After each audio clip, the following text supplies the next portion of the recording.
우리는 그동안 15번에 걸쳐서 구약 성서의 위대한 기도의 사람들, 그 기도문을 중심으로 해서 시리즈 설교를 묵상했습니다. 담임 목사님 일정에 따라서 이번 6월에 2번 그리고 7월에 1번, 3번에 걸쳐서 각 캠퍼스별로 설교 본문을 정하고 설교하게 되었습니다. 그래서 저는 3번에 걸쳐서 이름에 계시된 하나님을 묵상하려고 합니다. 오늘은 여호와 자존의 하나님, 다음 주일은 여호와 라파 치료의 하나님, 7월 14일 주일에는 여호와 일에 예비하시는 하나님, 이 세 하나님을 묵상함으로 우리가 하나님을 좀 더 깊이 이해하고 알아가는 복된 시간으로 삼으려고 합니다. 사랑하는 여러분, 우리 하나님은 멀리 숨어 계신 하나님이 아니십니다. 우리의 역사 속에, 우리의 삶의 현장 속에 우리와 함께 하시는 임마누엘의 하나님이십니다. 하나님은 사랑이십니다. 그 사랑에는 반드시 사랑할 대상이 필요하겠죠. 누구를 사랑하겠습니까? 무엇을 사랑하겠습니까? 저와 여러분을 향한 하나님의 사랑을 드러내십니다.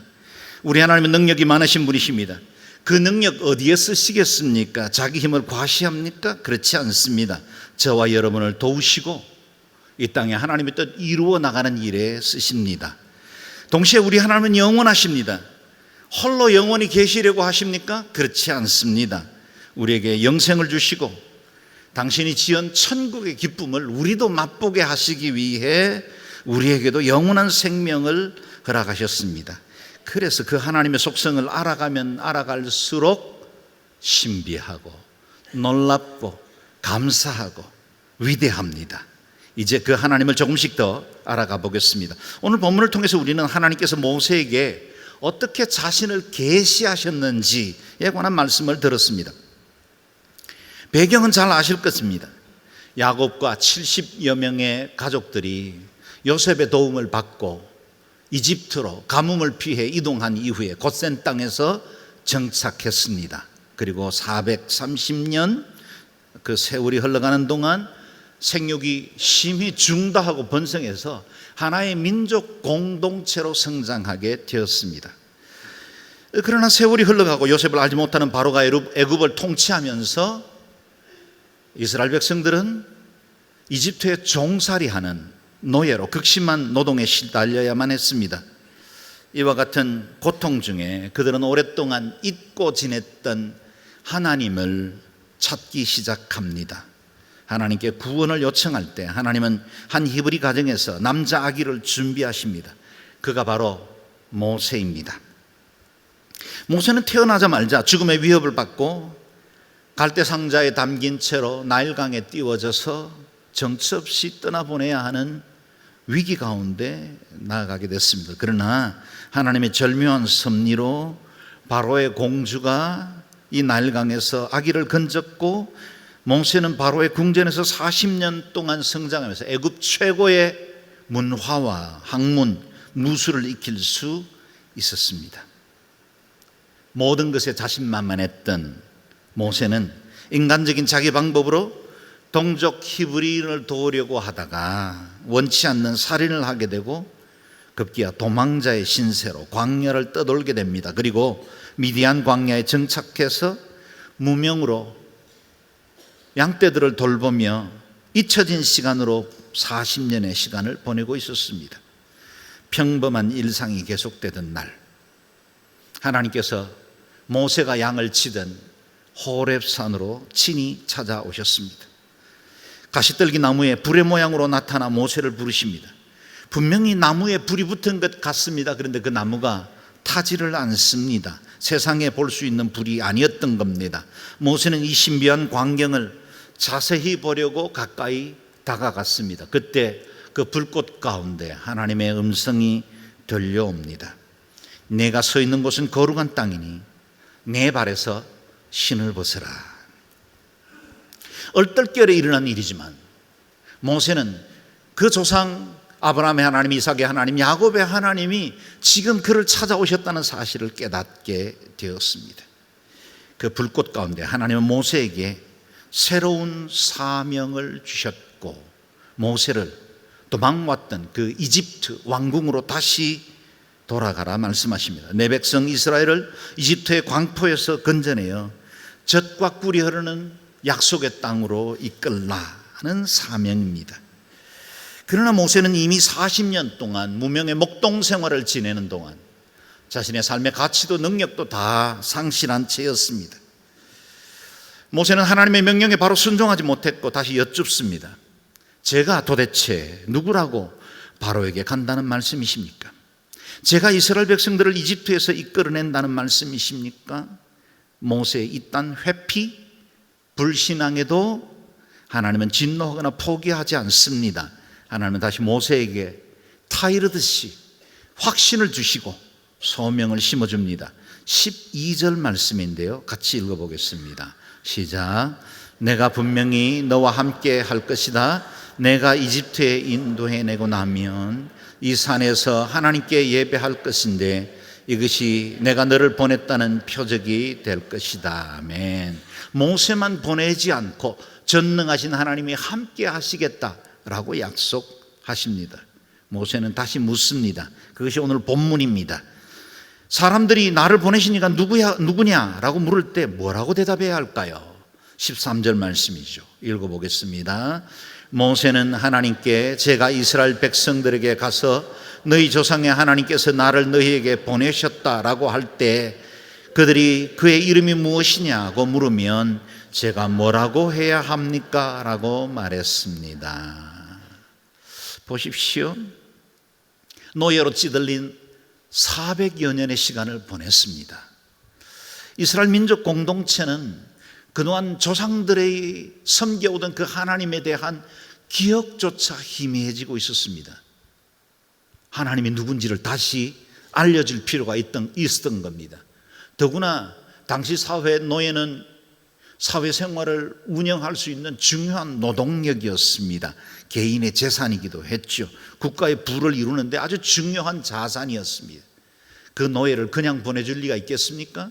만약에 모세가 하나님이 이 백성들을 자유케 하시길 원하신다라고 말할 때 그 하나님에 대한 확신이 없다면 도무지 함께 할 수 없었을 겁니다.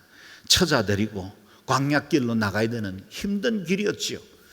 모세 스스로도 하나님에 대한 확신이 필요했습니다. 그리고 백성들에게 그 하나님을 바로 증거할 필요가 있었습니다. 이 모세의 질문 덕분에 우리는 하나님이 어떤 분인지를 알게 되었습니다. 14절 말씀 함께 읽겠습니다. 시작.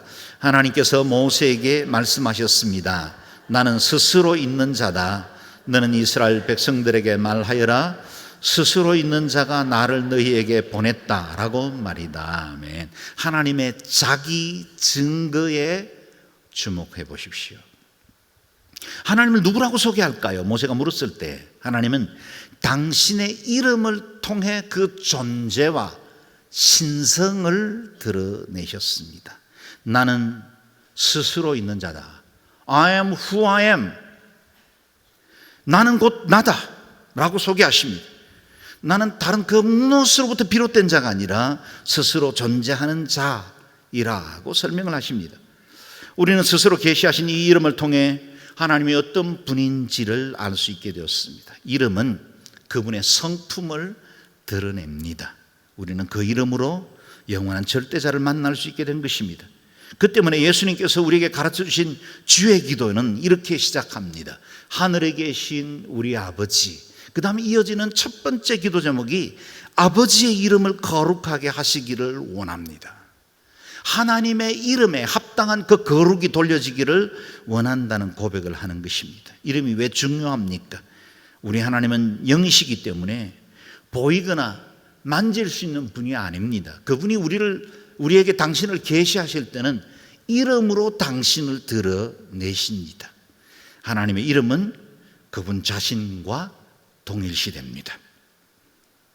그리고 그 이름을 통해 하나님은 당신이 어떤 분인지를 보여주시고 하나님께서 우리에게 어떤 존재로 만나주시는지를 계시하는 것입니다. 우리 동양의 문화에서는 아버지의 성함조차도 이어서 부르지 않지 않습니까? 아버지라는 이름의 존재, 그것을 우리는 특별하게 여겼기 때문에 예를 갖추어 아버지의 이름을 한 글자씩 따로 부르는 것이 우리의 예로 되어 있습니다. 그만큼 하나님의 존재는 특별한 분이었고 이스라엘에게도 하나님은 특별한 분이었습니다. 그렇다면 우리 하나님의 이름은 얼마나 중요합니까? 하나님은 그 이름이 찬양받으시기를 원하십니다. 그 이름으로 우리가 구원받게 하십니다. 그 이름으로 무엇을 구하면 들으시겠다고 약속하셨습니다. 다윗은 시편 54편 1절에서 여호와여 주의 이름으로 나를 구원하소서 기도하고 6절에 가면 여호와여 주의 이름에 감사하오리니 주의 이름이 선하시님이다 라고 노래합니다. 그 이름에 능력이 있습니다. 그 이름에 소망이 있습니다. 그 이름을 통해 우리는 영광스러운 하나님께로 나아갈 수 있게 되었습니다. 우리는 기도할 때마다 그 이름을 부를 수 있게 되었습니다. 그 이름은 찬양에 마땅한 제목입니다. 그러므로 10계명의 10개의 계명 가운데 세 번째 계명은 내 하나님 여호와 이름을 망령되이 부르지 말라라고 요구하시는 것입니다. 하나님의 이름이 중요합니다. 그 복되신 이름 영원히 사랑할 수 있기를 주의 이름으로 축원합니다. 다윗은 시편 8편 1절에서 이렇게 노래합니다. 여호와 우리 주여 주의 이름이 온 땅에 어찌 그리 아름다운지요 주의 영광을 하늘에 두셨나이다. 주의 이름이 온 땅에 얼마나 아름다운지를 노래하면서 다윗은 천지 만물에 드러난 하나님의 이름을 찬양하고 있는 것입니다. 낮에 해를 봐도 주의 아름다우심을 봅니다. 요즘처럼 초여름에 이 아름다운 자연을 볼 때 주의 아름다움을 봅니다. 밤에 달을 보아도 작은 꽃잎 하나 그리고 새소리를 들어도 거기에 하나님의 성실하심을 봅니다. 내 가슴 속에 뛰는 심장과 내 몸의 모든 조직과 장부들을 볼 때 하나님 사랑합니다. 하나님 한 분밖에 없습니다. 그 고백이 다윗을 통해서 터져나온 것입니다. 이 복되신 이름을 탁월한 지도자였던 느헤미야는 레위 사람들과 함께 이렇게 노래하고 있습니다. 같이 큰 목소리로 9장 5절 말씀을 읽어보겠습니다. 시작. 너희 무리는 마땅히 일어나 영원부터 영원까지 계신 너희 하나님 여호와를 송축할지어다. 주여 주의 영화로운 이름을 송축하올 것은 주의 이름이 존귀하여 모든 송축이나 찬양에서 뛰어남이니이다. 아멘. 주의 이름의 그 영화, 주의 이름이 얼마나 존귀한지를 모든 백성들과 함께 찬양하라고 선언하고 있는 것입니다. 성경에는 하나님을 부르는 다양한 이름들이 등장하지만 오늘 우리가 묵상하는 여호와, 야훼라는 이름은 가장 많이 불려진 하나님의 대표적인 이름입니다. 구약 성경에 무려 6,823번이나 등장할 만큼 대표적인 우리가 하나님을 부를 수 있는 이름입니다. 이 여호와, 그 하나님의 이름이 가지고 있는 그 뜻을 묵상해 보면 우리가 하나님을 어떻게 만나야 할지를 알 수 있습니다. 그 뜻에는 세 가지가 있습니다. 첫째, 하나님의 창조주 되심을 드러내십니다. 이 우주에 가득 찬 모든 존재들은 하나님에 의해 지음받았지만 하나님은 피조물이 아니라 스스로 존재하시는 분이시다라는 자기 선언이 여호와, I am who I am입니다. 그가 모든 것의 근본이 되신다는 뜻입니다. 모든 존재의 뿌리가 된다는 뜻입니다. 많은 신들 중에 능력이 조금 더 뛰어난 어떤 신이 아니라 유일하신 하나님이시다. 온 세상을 창조하시고 보존하시고 유지하시고 마지막 결론까지 이루실 분이 하나님이시다라는 사실이 그 이름에 담겨 있습니다. 요한계시록에서 사도 요한이 보았던 바로 그 하나님입니다. 주 하나님이 이르시되 나는 알파와 오메가라. 이제도 있고 전에도 있었고 장차 올 자요 전능한 자라 하시더라. 우리 하나님은 어제나 오늘이나 영원토록 동일하신 하나님이십니다. 그 여호와, 그 복되신 이름을 가지고 우리를 만나주기를 원하시는 것입니다. 그래서 우리의 삶의 목적과 이유는 하나님을 제대로 만났을 때만 발견할 수 있습니다. 왜 삽니까? 무엇을 위해서 삽니까? 어디로 달려가야 합니까? 내 인생의 종지부는 어디 있습니까? 여호와 하나님을 바로 만날 때 깨닫게 됩니다. 나를 지으신 하나님께로 오기 전까지는 우리의 존재나 근본이 뭔지조차도 깨닫지 못합니다.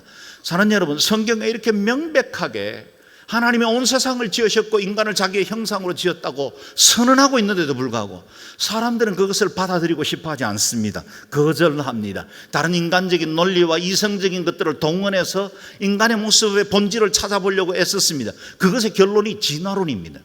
사람들과 가장 닮아 있는 것, 침팬치, 그것이 우리의 유인원의 근본이 되었다라고 말하는 겁니다. 인간은 얼마나 어리석습니까?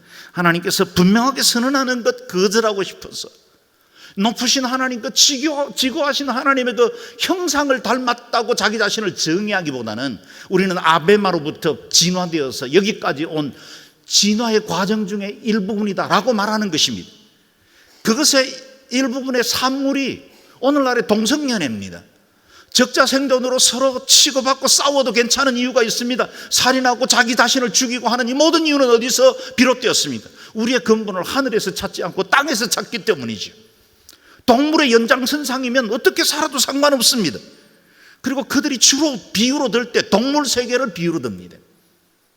여러분, 우리의 근본은 그렇게 오지 않았습니다. 우리가 창조주 하나님을 제대로 만나야 내 인생의 가치를 압니다. 여호와 하나님 그분 앞에 갈 때만 내가 어떤 존재인지, 내가 무엇을 위해서 살아야 하는지, 내 인생의 목적과 방향을 분명히 알 수 있습니다. 여호와 하나님이 여러분의 하나님이 되시기를 바랍니다. 두 번째, 스스로 자존하신다는 말씀은 하나님은 유일하시다라는 뜻입니다. 우리 하나님은 원인 없이 존재하는 유일한 분입니다. 하나님이 완전하신 분이시라라고 고백하는 이유가 뭘까요? 그분에게는 원인이 없기 때문입니다.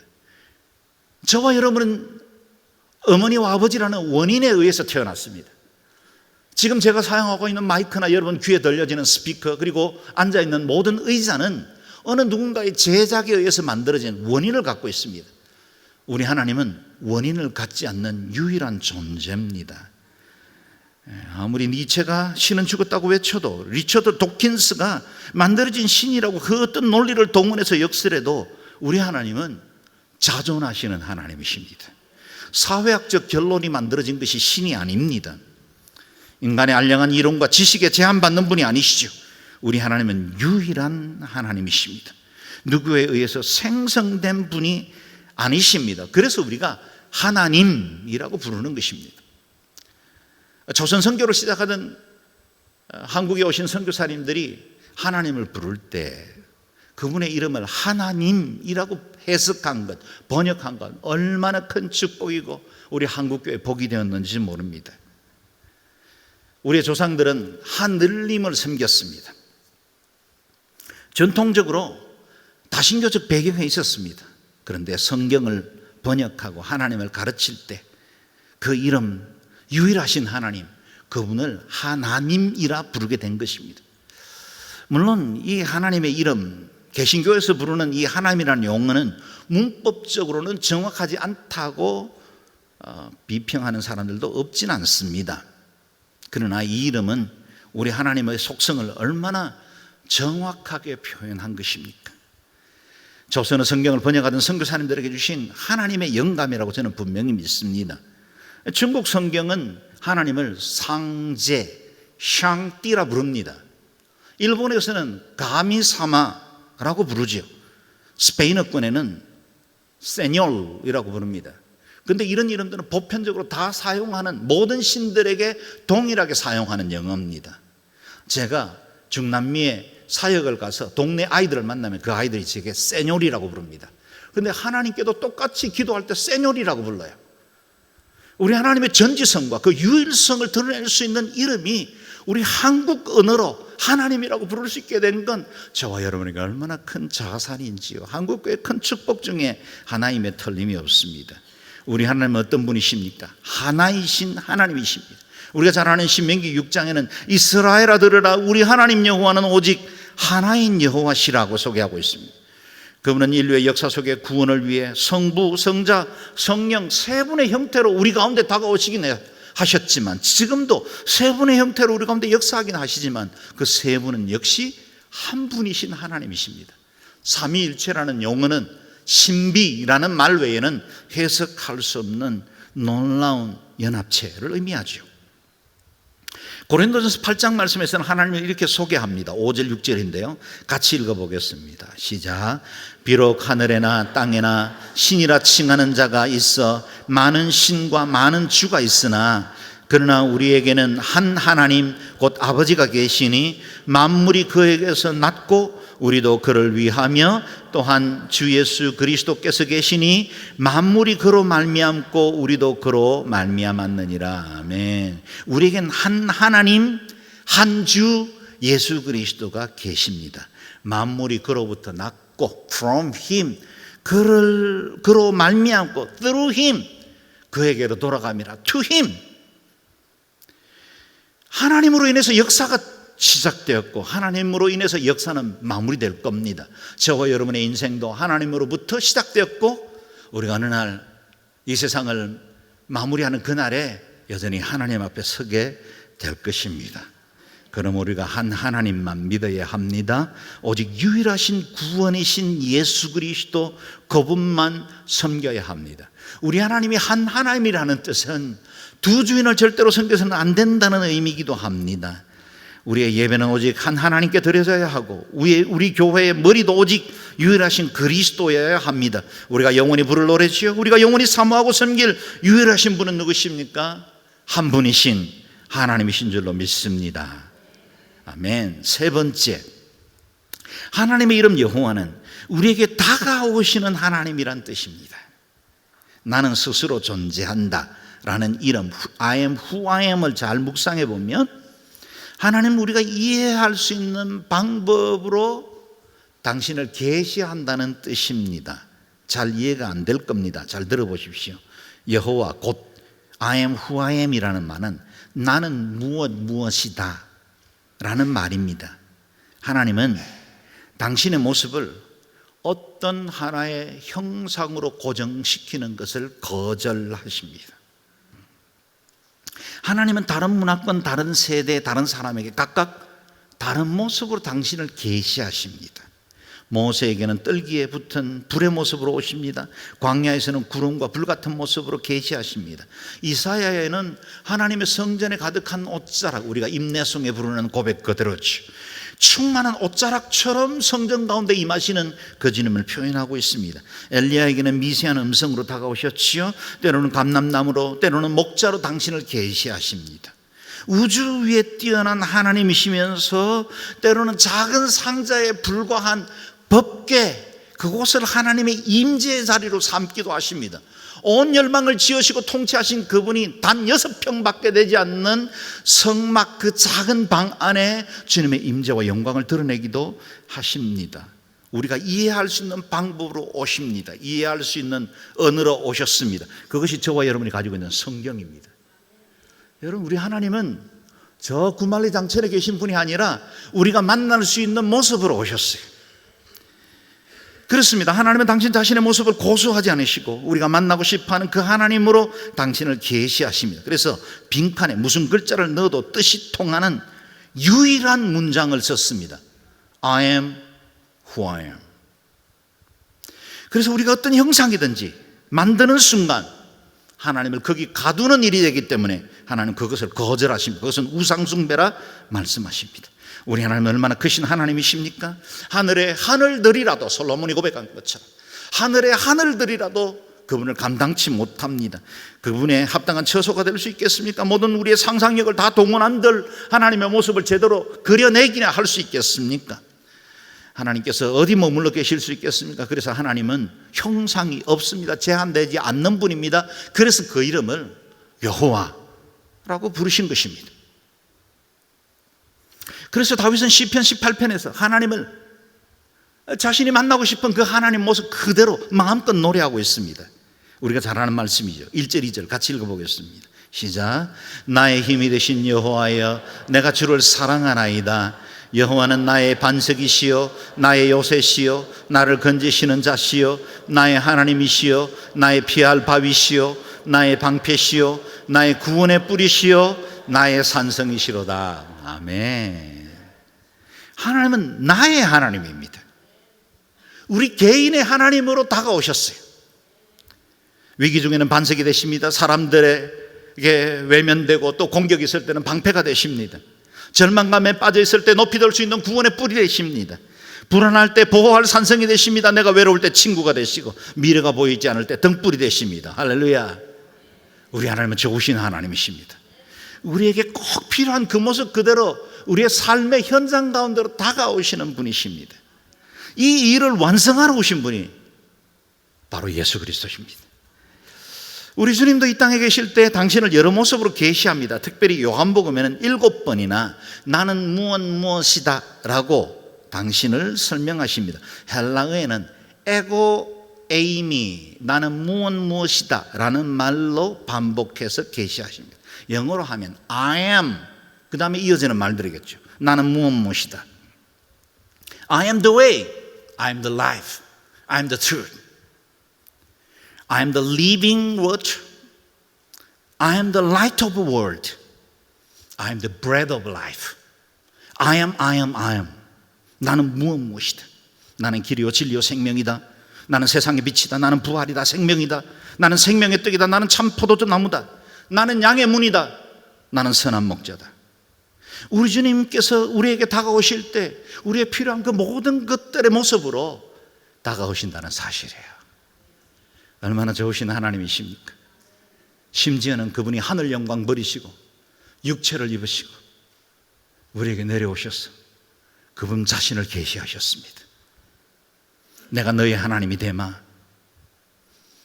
내가 바로 네가 그토록 찾고 구하는 바로 그 주님이 되마 라고 우리 자신에게 다가오셨습니다.